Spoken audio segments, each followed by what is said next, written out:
Well, hello everyone, hello. As you can see, I wasted no time filling that case. But hey, it's only 2 modules. I'll talk about that in a minute, but you see how high my microphone has to be for me to reach. Right? It looks higher in the video than it really is, but still, it's kind of way up there, and I don't know, that bothers me a little. So, using the cardboard box that this big case came in, I am currently constructing a stand. What that's going to do, it will hold this Trogotronic case at kind of a relaxed angle, pretty close to the angle that this case is at, and then I'll have this shelf up here where I can put the satellite case.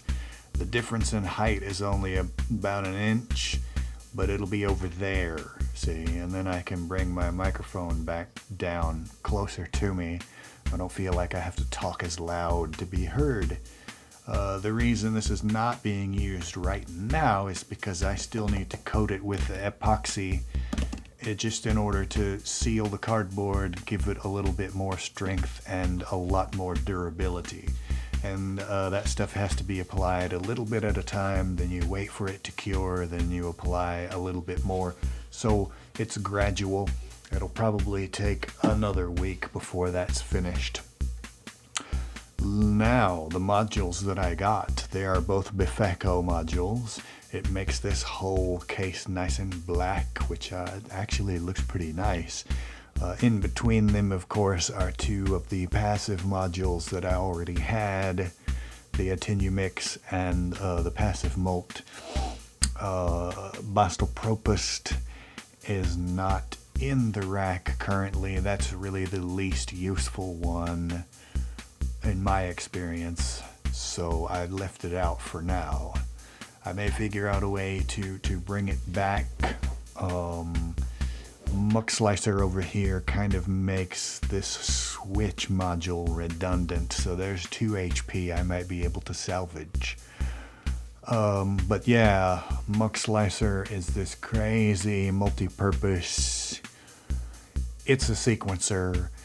It's a gate sequencer. It's a sequential switch. It's a voltage control switch. It's the gate sequencer can also do multiple bursts per step, and it's got a master clock, and all of this stuff is CV controllable, so it's this insane kind of master control module for a complicated patch.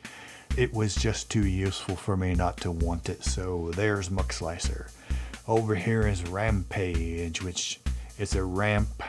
Generates ramps, sloped voltages, and the rise and fall times controllable with these fancy sliders, also with CV. It's a function generator, 2 channels. It's very similar to a make noise maths. It doesn't have the attenuverters. It doesn't have maths channels 2 and 3 in the middle. So it's maybe a little bit less flexible than a maths, but it is 2 HP smaller, which any amount of HP you can save is just precious. And for me, I like this panel layout a lot better. I think it is labeled more clearly and is easier to understand than the maths panel.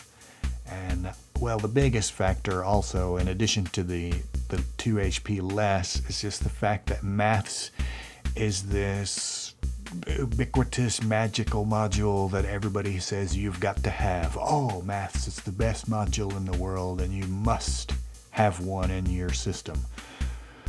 When people tell me that I've got to have something, my inclination is to get something else, just because I'm contrary that way.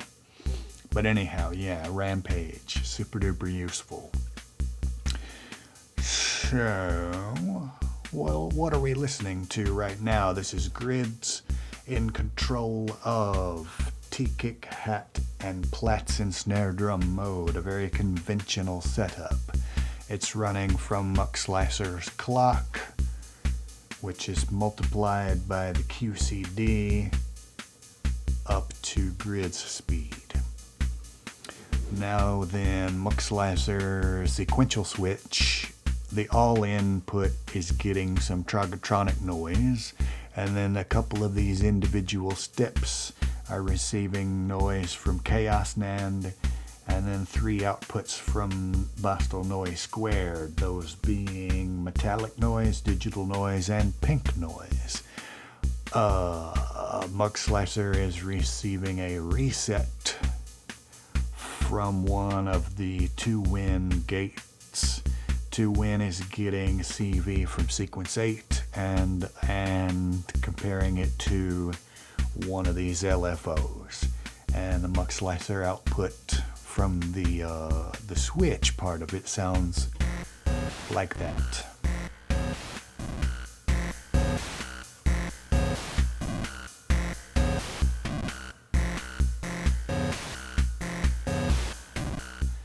And you can control the volume of each of those steps with the sliders.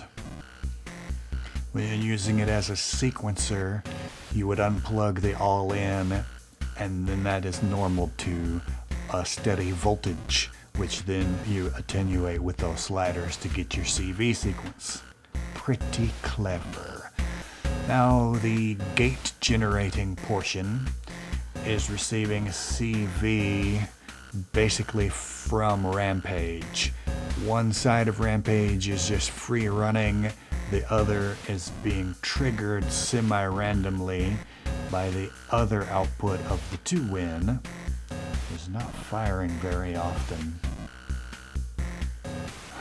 Well, anyway, the sequence 8 and the penta are also running synchronized to that clock. Sequence 8 is controlling the oscillator 1 of life forms.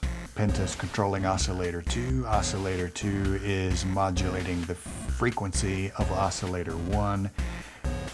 And the filter is being inversely modulated by the sequence 8. And the gate output from Muxlicer is gating the VCA.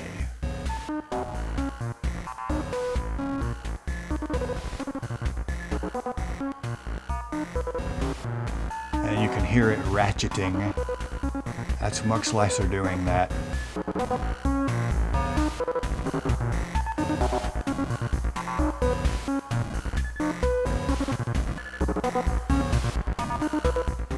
It's kind of a nice, dirty, industrial, electrical, I don't know what would you call that? Anyway, I felt like it needed one more thing, so I put the E950 into vowel formant wave mode, which I don't use very often. It seems kind of hard to find an application for that, as opposed to the talking mode, which I think I've overused for a while. But anyway, that's going through skis, which is getting a Euclidean pattern from Little Nerd, and that sounds like this.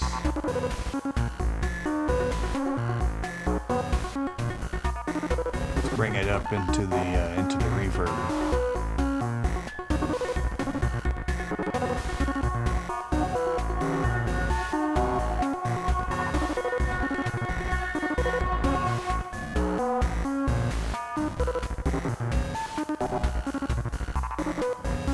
I tried to automate it doing that, but I just couldn't get an automation that would hold for the right amount of time, and maybe more hours at the console. I could have figured it out, but this was basically just a test patch to see if the new modules worked correctly, and they do. And so I'm pretty thrilled. Anyway, about out of time, so I have to thank my patrons. Paid for this, well, they made this ever-growing modular system possible. And so thanks, you guys. You're pretty awesome. I appreciate it. I hope you're getting your money's worth. I've definitely been having a good time, so thanks again. And the rest of y'all out in YouTube land, thank you for watching. Click that like button if you found it interesting, and I will catch y'all next time.